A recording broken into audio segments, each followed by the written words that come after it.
자, 오늘 그가 나를 부르실 때라는 제목을 가지고 같이 말씀을 나눠보도록 하겠습니다. 여러분, 제가 여러분에게 자주 이야기를 하는 것처럼 성경이 정의하고 있는 인간은 안타깝게도 죄인입니다. 성경은 우리를 죄로부터 자유로울 수는 없는 존재라고 이야기를 하고 있고, 심지어는 사람들 가운데 의인이 하나도 없다고, 또 우리가 본질상 진노의 자녀이며 허물과 죄로 인해 이미 죽은 상태와도 같다, 이렇게 이야기를 합니다. 하지만 여러분, 성경이 이렇게 매몰찰 정도로 우리의 존재에 대해서 박하게 평가해 주는 이유, 정의하는 이유는 사실 원래 창조된 우리의 모습이 그렇지 않기 때문에 그런 것이죠. 원래 우리가 그런 모습이 아닌데 현재 우리가 그런 모습이기 때문에 성경이 그 모습을 직시함으로 말미암아 창조의 원형으로 우리가 돌아가기를 바라기 때문에 그렇습니다.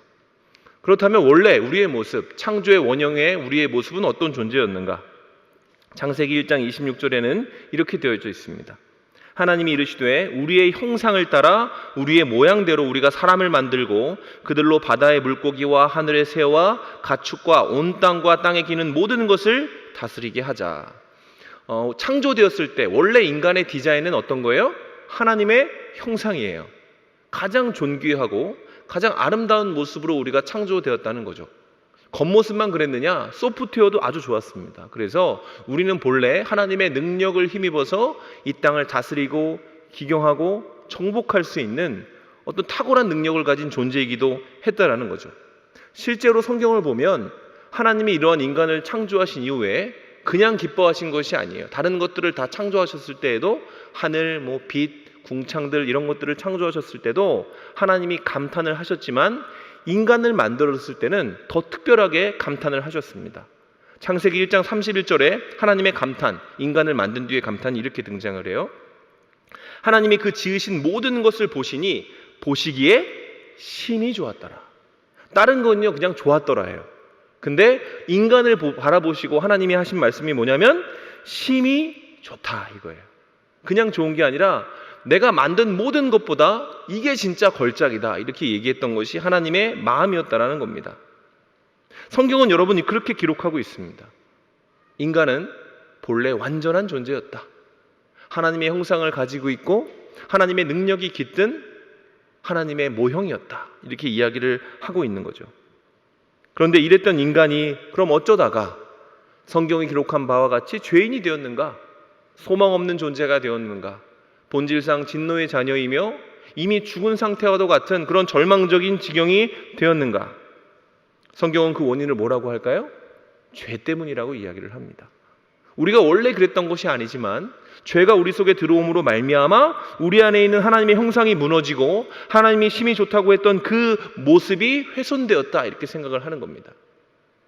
죄는 이런 맥락에서 일종의 바이러스와도 같다라고 볼 수가 있어요. 죄에 오염된 인간이 무엇이 망가졌는가? 크게는 두 가지입니다. 첫째는 건전한 자아 정체성이 무너졌고 또한 삶의 건전성 또한 무너지게 됩니다. 이걸 좀 쉽게 얘기하면 원래 하나님이 창조하셨던 인간은 벌거벗었었습니다. 근데 벌거벗었지만 죄가 없을 때는 어떻게 얘기를 하냐면 그들이 부끄러워하지 아니하였다 이렇게 되어져 있어요. 근데 죄가 들어오니까 어떻게 됩니까? 자신의 모습에 만족하지 못하고 자기의 부족한 면들을 찾기 시작하다가 나중에 어떻게 되냐면 하나님이 아무리 부르셔도 나갈 수 없는 존재가 돼요. 왜요? 지금 그 상태로는 나갈 수 없다고 생각을 한 거죠. 내가 벗었으니 어찌 하나님께 나아가겠습니까?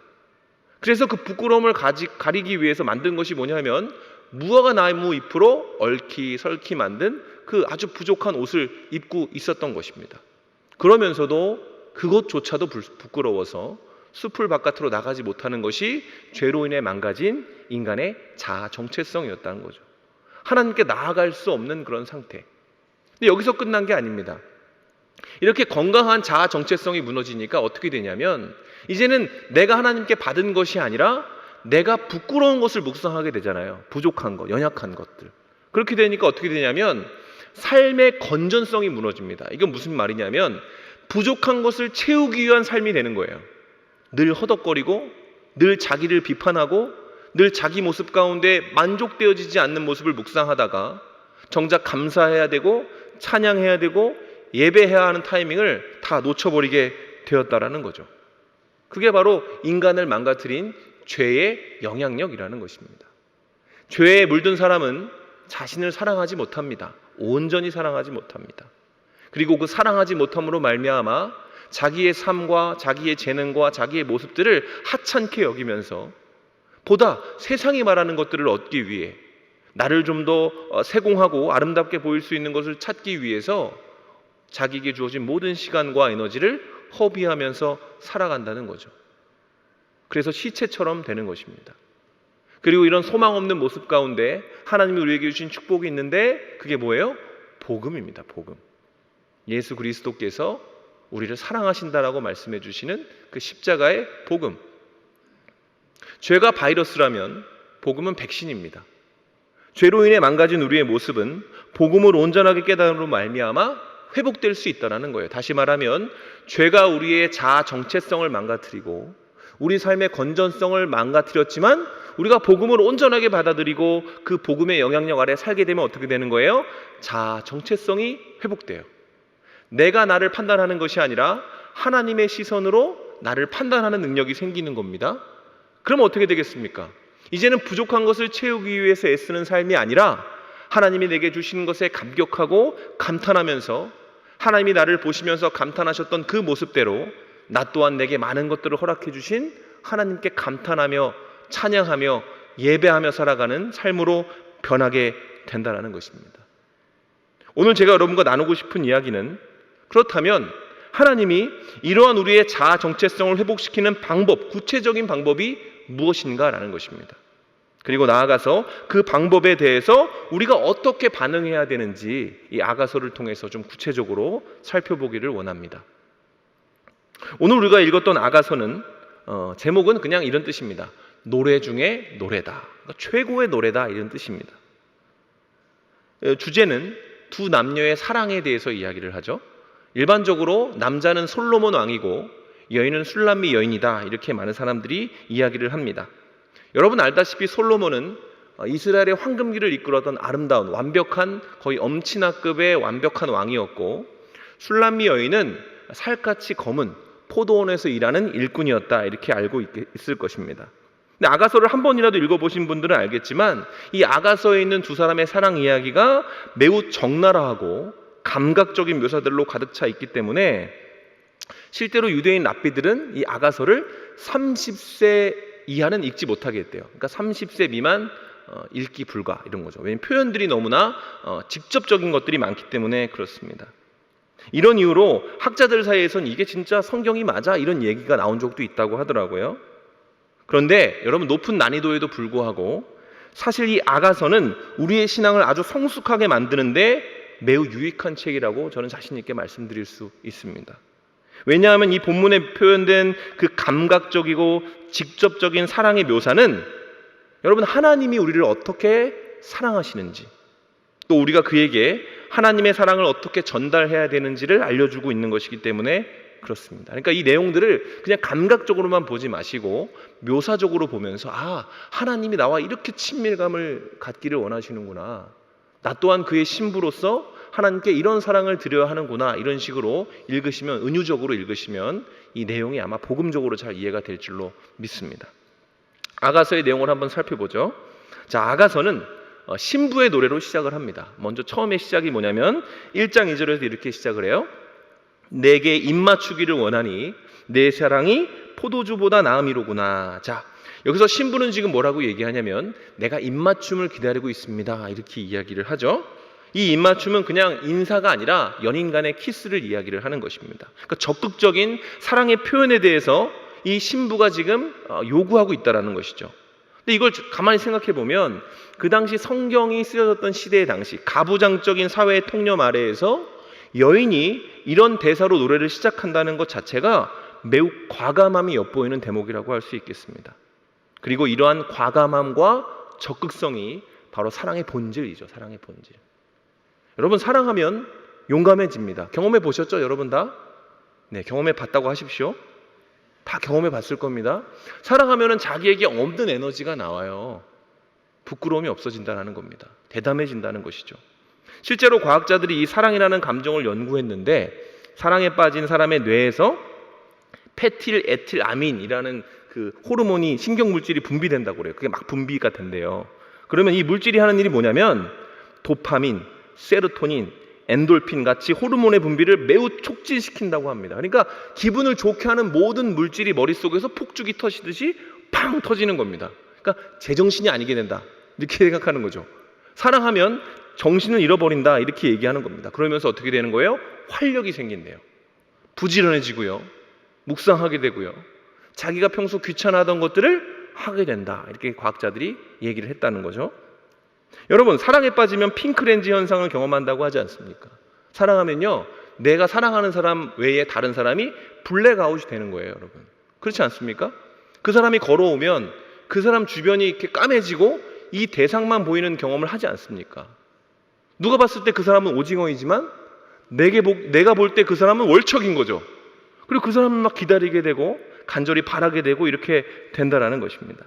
지금 술람미 여인의 상태가 지금 그런 겁니다. 매우 진취적이고 도전적이며 과감한 마음을 가지고 있는 거예요.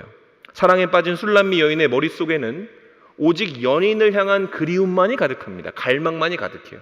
어떻게 하면 그와 함께 할 수 있을까? 감히 왕을 사랑하고 있음에도 말입니다. 자기는 포도원에서 일하는 일꾼이고 솔로몬 왕은 저 위에 있음에도 불구하고 지금 이 술람미 여인의 마음에는 뭐예요? 오로지 솔로몬만이 있는 겁니다. 아가서는 여러분 많은 동화나 영화의 클리셰가 되었던 그 원조격이라고 할 수 있어요. 그러니까 백마탄 왕자와 평범한 처녀 간의 사랑 말이죠. 아가서에 등장하는 남자는 앞서 말씀드린 바와 같이 왕이지만 여인은 포도원에서 일하는 별거 아닌 그런 사람이죠. 어디 사회적으로 보면. 그래서 여자는 왕의 아름다움을 사랑하지만 한편으로는 자신의 모습을 매우 부끄러워하는 것이 자주 드러납니다. 그것이 어떻게 표현이 되냐면 내 살갗이 까맣다 이런 식으로 표현을 해요. 근데 이게 흑인이라는 뜻이 아닙니다. 이게 무슨 뜻이냐면 왜 포도원에서 일을 하면 햇빛을 많이 맞을 거 아니에요. 그러면 살갗이 어떻게 되겠어요? 새카매지겠죠. 우리 애들이 놀러 갔다 왔는데 햇빛을 잠깐 맞았거든요. 진짜 한 3시간? 근데 얼굴이 진짜 토인처럼 변하더라고요. 근데 이 여인은 직업이 포도원에서 일하는 거니까 얼마나 살갗이 탔겠습니까? 그러니까 여인의 자신의 살갗이 까맣다고 얘기하는 것은 신분을 얘기하는 겁니다. 반면 왕을 얘기할 때 뭐라고 하냐면 그는 희고도 붓다 이렇게 표현을 합니다. 이건 뭐냐면 왕은요 햇빛을 쐴 일이 없잖아요. 그죠? 왕궁에서 통치를 하고 움직일 때도 그늘막을 바치는 사람이 있고 항상 부채질을 해주고 나름 피부 관리도 받을 거 아닙니까?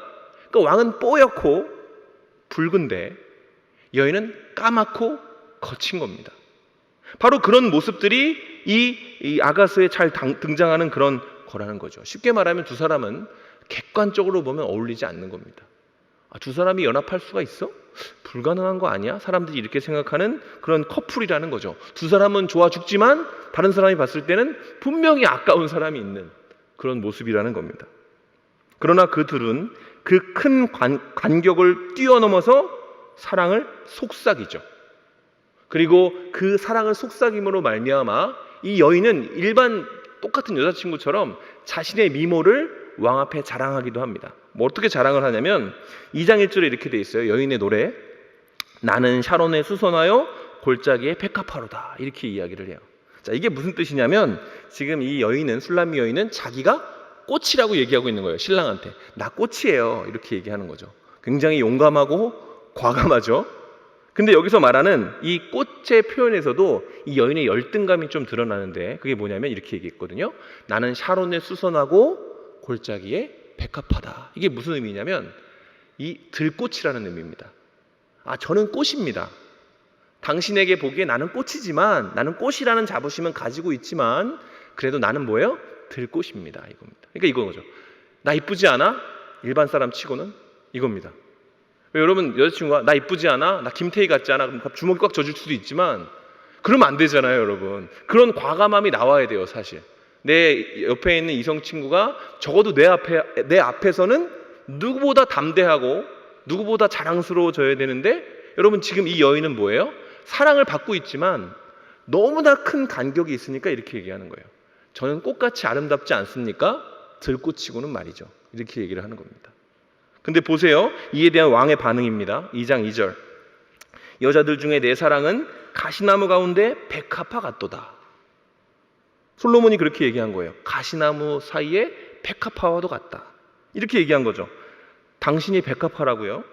네, 맞아요. 당신은 백합화입니다. 근데 당신은 골짜기의 백합화가 아니라 가시나무 덤불 사이의 백합화입니다. 다시 말하면 당신에 비하면 다른 여인들은 가시나무와도 같습니다. 이렇게 얘기를 한 겁니다. 형제들이요, 이겁니다. 그러니까 절대로 저 사람 이쁘지 않아? 그랬을 때 이러면 안 됩니다. 아니, 난 네가 제일 예쁜데, 이렇게 해야 되는 거죠. 여러분, 이 말을 들은 여인의 마음이 어땠을까요? 불이 붙습니다. 사랑에 불이 붙어요. 그래서 그 불붙은 두 사람의 사랑은 4장까지 직진해서 쭉 달리기 시작하다가 4장에서 무슨 일이 일어나냐면 결혼을 하게 돼요. 결혼잔치를 열게 돼요. 사랑의 결실이 맺는 거죠. 그냥 감각적인 사랑이 아니라 이 둘은 진정한 연합을 추구하면서 부부가 되기로 작정했다라는 겁니다. 그리고 그 부부의 연을 맺는 자리에서 신랑은 신부를 향해 이렇게 다시 고백을 합니다. 4장 7절, 나의 사랑, 너는 어여쁘고 아무 흠이 없구나. 이렇게 얘기를 합니다. 여기서 우리는 술람미 여인을 사랑에 빠지게 한, 그녀를 담대하게 만들고 그녀를 왕의 사랑이 되게 만들어버린 그 왕의 매력이 무엇인지를 발견하게 되죠. 여러분, 그 매력이 뭡니까? 전폭적인 지지입니다. 전폭적인 지지. 그냥 비교하고 그러는 게 아니라 이 왕은 이 여인에게 아주 전폭적으로 일방적인 사랑을 지금 주고 있는 거예요. 술람미 여인은 쭈뼛거렸지만 이전의 모습, 자신의 그을린 피부를 묵상하며 그와 어울리지 않아라는 생각을 망각해버릴 정도로 이 왕의 지지와 왕의 인정과 왕의 사랑이 부어지자 그녀가 나 같은 사람도 부부가 될 수 있구나, 이런 생각을 하게 되었다라는 것이죠. 그와 마주설 수 있는 담대함과 자신감을 누가 부여한 거예요? 그의 신랑이 부여했다라는 것입니다. 여러분, 앞서 죄가 우리의 자아 정체성을 훼손했다라는 말씀을 드렸었습니다. 죄로 인해서 비틀어진 자기 인식을 갖게 된 인간은, 여러분 아까 말씀드렸다시피 뭘 묵상한다고요? 늘 자기를 묵상합니다. 내 안에 부족한 거. 내가 뭘 채워야 더 사랑받을 수 있지? 내 안에 뭐가 채워져야 좀 더 당당해질 수 있을까? 이런 생각을 하며 사는 것이 인간이라는 거죠. 청년 시기에 그게 더하지 않습니까, 여러분? 그러나 복음이 우리 안에 들어옴으로 하나님의 사랑을 알게 되면, 그 일방적이고 전폭적인 사랑을 알게 되면 사람이 생각하는 것이 달라져요. 그게 뭐예요? 가지지 못한 것을 묵상하는 것이 아니라 내게 주신 것을 묵상하게 되죠. 그리고 그걸 더 구체적으로 물어본다면 하나님의 사랑에 대해서 묵상할 수 있는 사람이 되는 겁니다. 그리고 그 사랑을 묵상하면 어떻게 됩니까? 십자가를 묵상하면 어떻게 됩니까? 감사하죠. 그가 내게 생명을 주셨다고 하시니까. 나보고 세상에서는 연봉 얼마, 등급 얼마 이렇게 얘기를 할 때 성경은 이렇게 얘기하거든요. 너는 하나님의 목숨값이다, 이렇게 얘기하거든요. 그 사실을 알게 되면 하나님과 사랑에 빠지게 되는 거죠. 하나님밖에 없구나. 여러분, 오늘날 우리의 삶 가운데에는 바닥이 보이지 않는 수많은 열등감의 늪이 널려져 있습니다. 실제로 너무나 많은 사람들이 그 늪에 빠져서 허우적거리고 있죠. 그리고 그 늪은 점점 깊어져서 날이 갈수록 높아지는 행복의 기준을 만들고 과장된 자기 자랑을 세상에 늘어놓으면서 우리의 부끄러움을 더욱더 증폭시킵니다. 나도 뭔가 부끄러운데, 이대로 살면 안 될 것 같은데. 그러나 성경이 말씀하는 구원은 여러분 바로 이 지긋지긋한 부끄러움으로부터 우리가 구원될 수 있다라고 이야기를 합니다. 이 지긋지긋한 부끄러움. 그 구원은 우리를 향한 하나님의 절대적인 지지를 깨달음으로부터 시작되는 거죠. 성경이 분명하게 얘기하지 않습니까? 우리가 아직 죄인 되었을 때에 그리스도께서 우리를 위하여 죽으심으로 우리를 향한 하나님의 사랑을 확증하셨다. 우리에게 가치가 있어서 하나님이 우리를 사랑하신 것이 아니라 하나님이 우리를 사랑하셔서 우리에게 그 가치를 부여했다. 이것이 성경이 얘기하는 거죠. 하나님의 사랑이 되었다. 여러분, 신자는 누구입니까? 신자는 이 사랑을 믿는 자죠. 이 사랑을 인생의 백으로 여기면서 살아가는 사람이 크리스찬입니다. 그래서 신자는 하나님의 시선을 누구보다 의식하고 그 시선 덕분에 담대하게 세상의 조롱과 비아냥의 화살을 막아낼 수 있는 확신, 그 믿음을 가지고 세상을 영위해 나가는 사람입니다. 문제는 우리가 그 사랑, 그 믿음을 너무나 자주 망각해 버린다는 거죠. 알긴 아는데 까먹을 때가 너무나 많은 거예요. 세상을 살아가다 보니까. 신앙생활을 오래 한 사람일수록 여러분, 하나님이 당신을 사랑하신다는 말이 구호처럼 들릴 때가 있습니다. 그래서 그게 당연한 거 아니야? 기본값 아니야?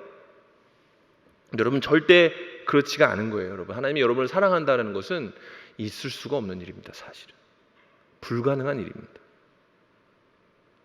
그리고 이렇게 신앙생활에 어떻게 보면 이렇게 젖어든 사람일수록 그 사랑만으로 만족하지 못하는 경우도 많아요. 하나님의 지지, 오케이, 알겠는데 그것만으로 살 수 있는 건 아니잖아.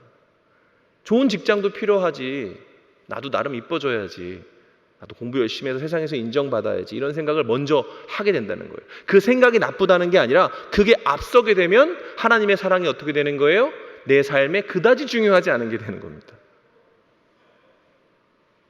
사장에서 신랑과 신부는 아주 완벽한 결혼식을 올렸습니다.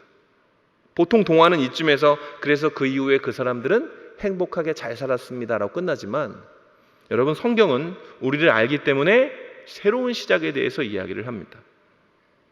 모든 것을 태울 것 같이 보였던 그 사랑이 재로 변하는 모습을 보여주죠. 실제로 이것들은 우리 주변에서도 많이 일어나는 일 아닙니까? 서로 좋아서 막 사랑하던 사람들이 헤어지면 정말 남보다 더 심한 사이가 되기도 하잖아요. 그래서 완전한 사랑을 노래하는 아가는 그냥 그 뜨거운 사랑에 대해서만 얘기하는 것이 아니라 결혼 후에 일어나는 위험에 대해서 지금 이야기를 하고 있고, 그것이 바로 오늘 우리가 읽은 5장입니다. 오늘 본문에서 그 위기의 시작이 이렇게 일어나죠. 2절입니다. 내가 잘지라도 마음은 깨었는데 나의 사랑하는 자의 소리가 들리는구나. 문을 두드려 이르기를 나의 누이, 나의 사랑, 나의 비둘기, 나의 완전한 자야, 문을 열어다오. 내 머리에는 이슬이, 내 머리털에는 밤 이슬이 가득하였다 하는구나. 자, 보면 지금 신부가 잠들어 있죠. 아마 신랑이 오지 않았는데 자신의 육체의 피곤함을 이기지 못하고 잠이 들어버린 것 같습니다. 근데 이 신랑을 향한 신부의 마음에 비해 이제 그녀는 진짜 너무 연약한 존재인 거죠. 어쨌든 사랑은 하지만 기다릴 체력이 없는 겁니다. 근데 여기서 눈여겨봐야 할 것은 그러한 신부, 자신을 기다리지 못하고 잠자리에 들어버린 그 신부를 향한 신랑의 태도죠. 그 신랑의 태도가 어떻죠? 여전합니다. 여전해요. 화내지 않습니다. 간절하게 그녀를 기다리고 그녀를 부르짖는 것이죠. 신랑은 자신을 기다리지 못하고 잠이 들어본 여인의 문 앞에 도착했지만 문을 두드리거나 문을 발로 차지 않습니다.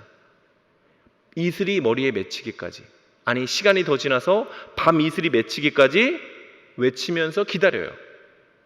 그가 문을 열기를 기다립니다.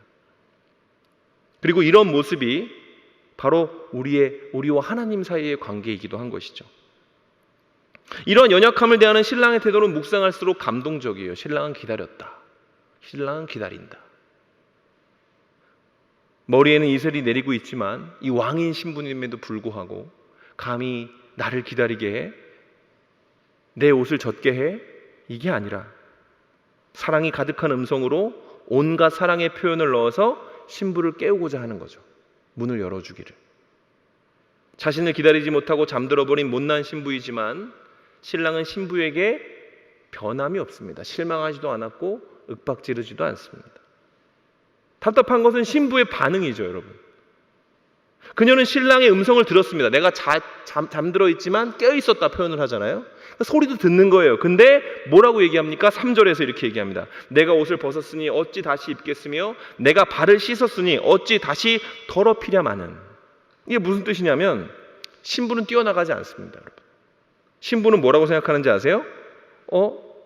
지금 나갈 타이밍이 아닌데. 3절에 보면 반복적으로 등장하는 게 뭐냐면 내가라는 단어예요. 내가. 신부는 지금 뭘 묵상하고 있냐면 자기를 묵상하는 거예요. 자기의 상태. 나는 이미 자려고 옷을 벗은 상태인데, 옷을 잠옷으로 갈아입은 상태인데, 나는 이미 자려고 발을 다 씻었는데, 나는 지금 아무런 메이크업이 되지 않았는데, 실망할지도 모르는데. 신부가 신랑의 목소리에 벌떡 일어나지 못한 것은 그녀의 마음에 어느새 신랑이 아니라 자기의 모습을 묵상하는 것이 자리 잡았기 때문에 그런 것이죠. 그리고 이러한 신랑과 신부의 모습은 오늘 우리를 부르시는 주님의 모습과도 똑같습니다, 여러분. 계시록 3장 20절에 이렇게 말씀합니다. 볼지어다 내가 문 밖에 서서 두드리노니 누구든지 내 음성을 듣고 문을 열면 내가 그에게로 들어가 그와 더불어 먹고 그는 나와 더불어 먹으리라. 여러분, 예수님이 왜 좋은 분인지 아세요? 우리의 문을 부수시지 않습니다. 그래서 주님이 참 하실 일이 많은 것 같아요. 주님은 우리가 문을 열기를 기다리시는 분이에요. 왜요? 인격적이시기 때문에 그렇습니다. 우리의 다리를 꺾어놓거나 그러지 않으세요. 우리를 겁먹게 하지 않으세요. 하나님은 언제나 사랑의 음성으로, 동일한 음성으로 우리를 부르시면서 단지 한 가지를 원하십니다. 자기 중심성을 버리라는 겁니다. 언제까지 너를 묵상할래? 언제까지 너를 생각할래? 내가 부를 때 나오는 것이 맞다. 이렇게 하나님이 항상 말씀하신다는 것이죠. 여러분, 하나님을 제대로 사랑하고자 하면 여러분 가장 먼저 나를 묵상하는 습관을 버릴 줄 알아야 돼요. 그러니까 나를 묵상한다는 게 죄를 묵상한다는 게 아니라 내가 어떠한 사람이어야 된다는 기준을 좀 내려놔야 됩니다. 나를 중심으로 모든 것을 판단하고 재단하다가는 여러분 영적으로 너무나 무뎌지고 하나님의 사랑의 부르심의 타이밍을 놓쳐버릴 수 있다는 것을 우리는 알아야 됩니다.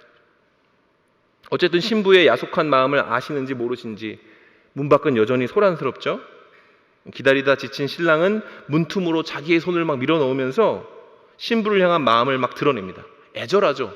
왕이 무릎을 꿇고 문 사이에 손을 넣어서 이렇게 막 하는 겁니다. 그러니까 왕은요 다 버릴 준비가 돼 있는 거예요. 이 신랑은 지금 보이는 게 없는 거예요. 신부밖에 생각이 나지 않는 겁니다. 그리고 이 성실함이 드디어 신부의 마음을 흔든 것 같아요. 신부는 문을 열기로 작정합니다. 근데 문제는 뭐냐면 그 문을 열기로 작정했음에도 불구하고 자기 묵상을 버리지는 않아요. 간절히 기다리는 신랑을 생각하기보다 부수수한 자기의 모습을 먼저 묵상하는 거죠. 그리고 아마 여기 나와 있지 않지만 화장대에 먼저 앉았던 것 같아요. 자기의 모습을 먼저 꾸미고 표현을 따지면 모략을 몸에 발랐는데 그 모략이 땅에 뚝뚝 떨어질 정도로 최대한 향수를 많이 뿌린 것 같아요. 왜?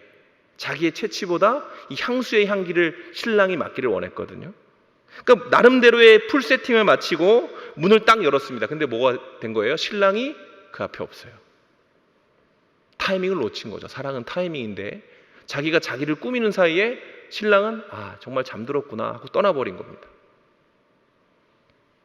그리고 이러한 신부의 자기 묵상이 완전한 연합을 망쳐버렸다는 것을 신부가 비로소 깨닫게 되는 거죠. 신부는 모략이 아니라 신랑을 믿었어야 됩니다. 그렇죠? 이 향기가 나를 사랑하게 할 것이라는 생각을 하지 말고 신랑이 말하고 있는 그 말씀을 믿었어야 돼요. 나의 사랑, 나의 누이, 나의 비둘기야, 나의 어여쁜 자야. 그 소리를 믿었어야 되는데 자기의 기준으로 난 모략이 필요하고 나는 다른 세팅이 필요하고 나는 다른 준비가 필요해 이렇게 얘기를 한 거죠. 여러분, 이거 우리가 가장 많이 하는 실수 아닙니까? 하나님이 성경이 우리를 죄인이라고 고발하는 이유는 하나님이 그럼에도 불구하고 우리를 사랑한다는 것을 알려주시기 위함입니다. 본질상 진노의 자녀이고 의인이라 칭할 수 있는 자가 하나도 없고 심지어 시체와도 같은 존재이지만 허물과 죄로 인해 죽은 시체와도 같지만 어쩌냐 내가 네가 좋은 걸, 이게 성경입니다. 근데 여러분, 그 말씀을 우리가 믿는 것이 아니라 우리는 점점 세상의 방식으로 하나님을 사랑하려고 하는 거죠. 나를 갖추려고 하는 겁니다. 하나님은 그저 우리가 당신 앞에 서기를 원하시는데 우리는 자꾸 천천의 순양이나 만만의 강물 같은 기름을 준비하다가 하나님께 나갈 시간을 밀어버리는 거예요. 이런 겁니다. 내가 시험에 붙으면 하나님께 나아가겠습니다. 내가 좀 더 준비되어지고 내 삶이 완성되어지고 내 인격이 좀 더 성숙해지면 그때 신앙생활 열심히 하겠습니다. 문 앞에 서 있을 줄 알았던 신랑의 부재는 신부를 굉장히 당황하게 만든 것 같아요. 성경은 혼이 나갔다라고 표현합니다. 가버렸네? 이렇게 된 겁니다. 신부는 정신없이 그때부터 성 안을 헤매기 시작한 것 같아요. 아마 정말 미친 사람처럼 성을 막 뒤졌던 것 같아요. 그리고 그 방황을 통해서 잊고 있었던 그녀의 현존이 드러납니다. 신랑은 그녀를 나의 비둘기, 나의 사랑, 나의 완전한 자라고 칭찬을 했지만 다른 사람은 전혀 그렇게 부르지 않습니다. 어떻게 하는지 보세요. 왕의 신부인 그녀를 순찰자와 파수꾼은 알아보지 못하고 때리고 그녀의 겉옷을 빼앗았습니다. 조롱한 거죠.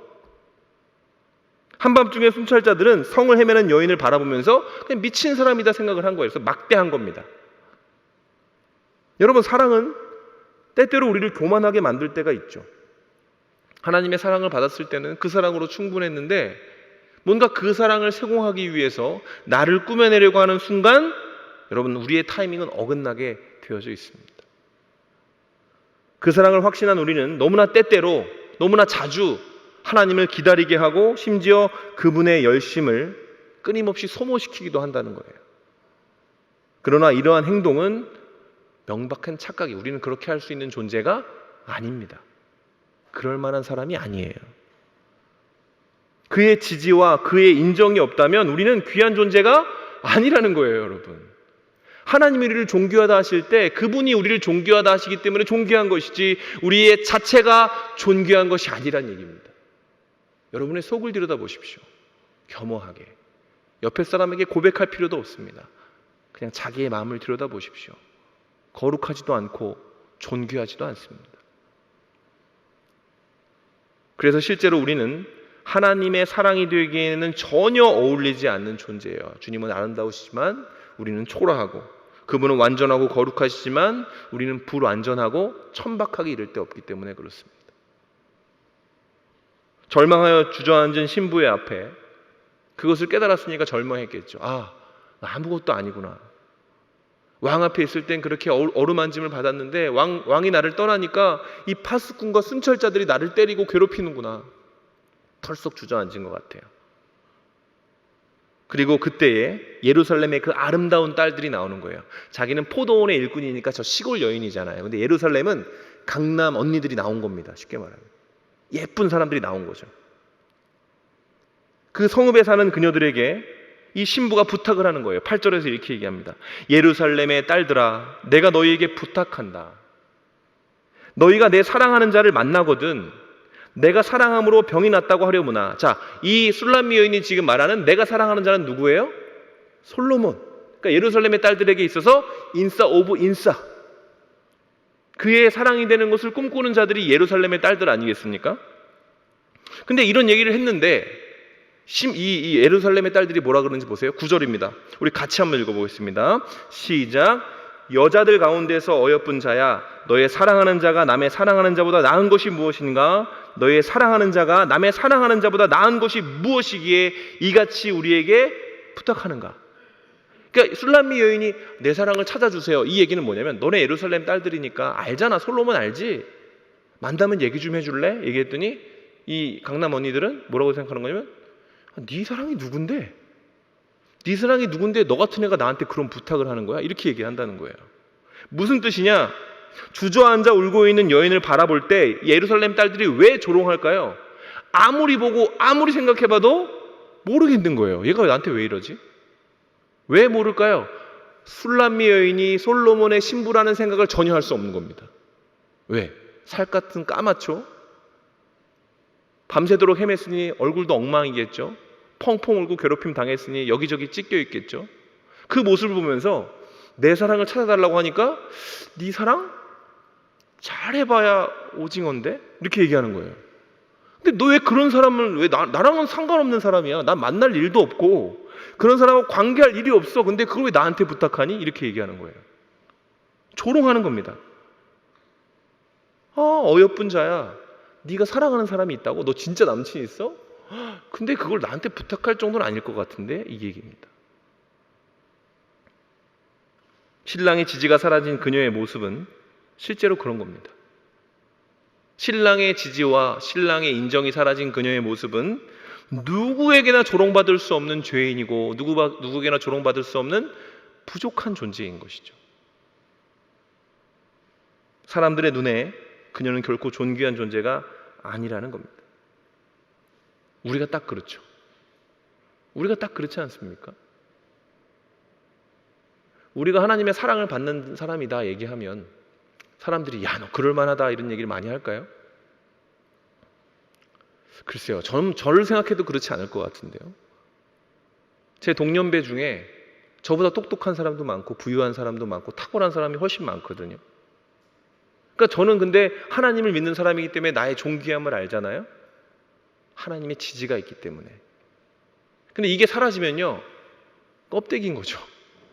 아무런 가치가 없는 겁니다. 아무런 가치가 없어지는 것입니다. 자, 그녀의 사랑은 이렇게 끝이 났는가? 그렇지 않습니다, 여러분. 다행히도. 신부는 자신을 향해 조롱하는 사람에게 이제 고백을 하기 시작하는데, 노래를 하기 시작하는데, 그것이 10절부터 16절입니다. 제가 읽어드리겠습니다. 사랑하는 자는 희고도 붉어 많은 사람 가운데 뛰어나구나. 머리는 순군 같고 머리털은 고불고불하고 까마귀같이 검구나. 눈은 시냇가의 비둘기 같은데 우유로 씻은 듯하고 아름답게도 박혔구나. 뺨은 향기로운 꽃밭 같고 향기로운 풀 언덕과도 같고 입술은 백합화 같고 모략의 짚이 뚝뚝 떨어지는구나. 손은 황옥을 물린 황금 놀이개 같고 몸은 아로새긴 상아에 청옥을 입힌 듯하구나. 다리는 순금의 받침에 세운 화반석 기둥 같고 생김새는 레바논 같으며 백향목처럼 보기 좋고 입은 심이 달콤하니 그 전체가 사랑스럽구나. 예루살렘 딸들아, 이는 내 사랑하는 자요 나의 친구로다. 뭐 얘기하는 거예요? 어떤 게 여러분 발견이 되십니까? 여인이 자신의 한계를 깨닫고, 아, 내가 신랑의 지지가 없으니까 이런 지경까지 내려가는구나 라고 절망하니까 그녀가 뭘 묵상하기 시작하죠? 신랑을 묵상하기 시작합니다. 예전에는 나는 어떻고, 아, 나는 지금 신발을 벗었고, 나는 지금 잠옷으로 갈아입었고 이런 얘기를 했는데 지금 이 여인이 노래를 부르기 시작하는 거예요. 아주 디테일합니다. 머리털은 고불고불한데 까맣고 비둘기처럼 눈이 있고 입술은 달콤하고 이런 얘기를 하는 거죠. 무슨 얘기입니까? 너네가 나를 조롱하는데 나는 그를 안다. 나는 그를 너무나 분명하게 안다. 그의 직분으로 아는 것이 아니다. 그를 멀리서 본 사람이 아니다. 나는 그의 입술의 달콤함을 알고 나를 바라보는 그의 눈빛을 기억하고 있다. 이렇게 얘기를 하는 겁니다. 드디어 이 신부가 신랑의 절대적인 지지를 사랑으로, 나의 자부심으로 삼기 시작했다. 이겁니다. 그렇게 그녀는 다시 신랑의 사랑만을 간구하는 신부로 변화하게 되고, 놀랍게도 감사하게도 6장에서 이 신랑은 신부가 좋아하는 백합화를 꺾어들고 다시 그녀의 앞에 섭니다. 떠난 것이 아니라 잠들었으니까 선물이나 사러 가야겠다 해서 간 거죠. 그 신부의 더 큰 기쁨을 위해 다른 것을 준비하러 떠났다는 것입니다. 여러분, 이것이 아가서의 내용입니다. 그리고 사람들은 이 아름다운 사랑 이야기에 노래 중에 노래, 최고의 노래라는 제목을 붙인 거죠. 이 아가서의 내용을 가만히 풀어놓고 보면 한 단어가 떠오릅니다. 복음, 굿뉴스, 좋은 소식. 내용이 뭐예요? 하나님 우리를 사랑하신다. 노래 중에 노래가 되는 것입니다. 그게 다른 게 중요하지 않은 거예요, 여러분. 그거 하나만으로 내 자부심이 생기고 내 자아 정체성이 회복되기 때문에 어떻게 되는 겁니까? 삶의 건전성이 개선되는 것입니다. 내가 더 이상 나의 부족한 것을 채우기 위해 죄와 타협하고 세상의 어떠한 잘못된 소리에 휘둘릴 필요가 없다는 것을 깨닫게 되는 겁니다. 하나님의 사랑이 내게 부어지고 있기에 나는 하나님의 원하시는 모습대로 변화되기만을 꿈꾸는 사람이 되는 것이죠. 그것이 거룩이고, 그런 비전을 갖고 있는 사람을 크리스찬, 신자라고 부르는 것입니다. 말씀을 마무리하겠습니다. 여러분, 우리와 하나님의 사랑은 매우 뜨거운 사랑입니다. 연인과의 사랑으로 표현했다는 건 뭐냐면, 연인과의 사랑의 특징이 뭐예요? 폭발력 아닙니까? 폭발력. 저도 해봤어요. 진짜 사랑하게 되면 나와 다른 성격이 나옵니다. 속에서. 그 상대방을 향한 절대적 헌신과 절대적 신뢰와 절대적 지지가 그냥 자연스럽게 숨쉬듯이 나오게 된다는 것이죠. 근데 여러분, 그 사랑이 가장 초라해지는 이유는, 에로스의 사랑이 두려운 이유는, 그렇게 폭발력 있고 아름다웠던 사랑이 식어버리잖아요. 그럼 그 무엇보다 추한 것으로 변하기도 합니다. 여러분, 우리가 하나님을 뜨겁게 사랑했던 그 순간을 기억해 보세요. 그때 굉장히 감사하지 않았습니까? 눈물이 나고 하나님의 마음이 느껴져서 가슴이 벅차고 뭔가 할 수 있을 것 같고 이런 생각을 해본 적이 있지 않겠습니까?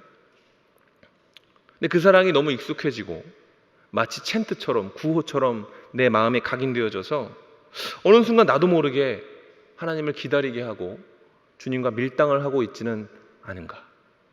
그가 나를 부르실 때 내가 나아가기보다 그에게 푸념을 넣어놓고 앙탈을 부리고 있지는 않은가? 하나님의 부르심에 예전처럼 몸과 마음이 움직이지 않고 하나님 지금은 그럴 때가 아니에요. 지금은 제가 다른 것을 준비해야 합니다. 이대로 하나님 앞에 서기에는 전 너무나 부족한 존재고 하나님께 어울리는 사람이 되기 위해서 시간을 조금만 주세요라고 얘기하고 있지는 않습니까? 그렇다면 여러분, 오늘 이 아가서를 통해 우리는 한 가지를 깨달아야 됩니다. 하나님은 여러분을 원하신다는 것. 어떻게 변화되길 원하시는 것이 아니라 이미 다 알고 사랑하신 겁니다. 우리가 죄인인 줄을 아시고 술람미 여인이 포도원에서 일하는 사람인 줄 알고 사랑했듯이 우리가 죄인이고 당신과 어울리지 않고 당신의 신부가 되기에 한없이 부족하다는 것을 아심에도 불구하고 그가 우리를 사랑하시기로 작정하신 것입니다. 그게 복음입니다, 여러분. 그리고 하나님의 지지와 인정이 없이는 내가 아무것도 아니라는 것을 깨닫는 것이 믿음입니다. 복음과 믿음. 하나님의 사람들이 하나님을 잊고 살아가는 이 비극적인 시대에 우리에게 필요한 것이 무엇일까요? 세상이 너무 시끄럽고 화려하니까 하나님의 사랑이 아무것도 아닌 것처럼 느껴질 때가 있는 것 같습니다. 그때 우리가 알아야 되는 것은 여러분 여전히 확신과 더 나아가 그리움입니다. 하나님에 대한 그리움. 그 그리움이 있는 사람이 예배를 드리는 거죠. 일주일 동안 열심히 살지만 세상의 방식으로 누구보다 자신을 꾸미며 살지만 메이크업하고 살지만 하나님이 와라 할 때는 누구보다 간절한 그리움을 가지고 예배당에 나오는 거죠. 그리고 그와 사랑을 나누는 겁니다. 그리고 깨닫는 거죠. 내가 하나님 앞에 설 때에 내게 필요한 것은 천천의 순양이나 만만의 강물과 같은 기름이 아니구나. 하나님은 나를 원하시고 나의 예배와 고백을 원하시는구나. 왜? 하나님은 다 가지고 계시기 때문에. 하나님에겐 부족한 것이 없기 때문에. 그저 하나님이 나를 사랑하시고 나를 기억하셔서 나를 원하시기 때문이구나 라는 것을 깨닫게 되고 그것을 깨닫는 만큼 우리는 온전한 그리움이 자리 잡아 그에 걸맞는 신부로 지어지게 되는 것입니다. 바라기는 저와 우리 공동체가 수련회를 끝나고 나름의 기억이 아마 생겼을 거예요. 은혜를 받은 사람도 있을 것이고 하나님에 대해 묵상했던 기억도 있을 겁니다. 근데 그 기억이 불과 2주일 정도 지나니까 어때요? 많이 흐려지지 않습니까? 그때 여러분 꼭 기억하십시오. 그 기도의 순간 가운데 찬양과 말씀의 순간 가운데 여러분의 마음을 움직이셨던 하나님은 동일하십니다. 그분의 지지는 철회되지 않습니다. 그분의 사랑은 식지 않습니다. 우리가 그와 사랑하는 이유는 그가 우리의 사랑을 이끌어 가시는 분이시기 때문에 그런 것입니다. 이것을 깨닫는 만큼 우리는 그 앞에 거룩한 사람으로 지어질 것이요 우리의 사랑이 세상에 드러나 그들 또한 이 잘못된 방식의 세상 권세를 잡은 공중 권세 잡은 그 소리에 반응하며 부족함을 묵상하는 어그러진 자아 정체성이 아니라 복음으로 말미암아 회복되어진 건전한 자아 정체성을 가지고 왜곡된 세상을 아름답게 기경해내는 놀라운 역사, 부흥이 이 시대 가운데 있을 줄 믿습니다. 그런 소리가 들리고 응답하게 되시기를 주님의 이름으로 축원합니다.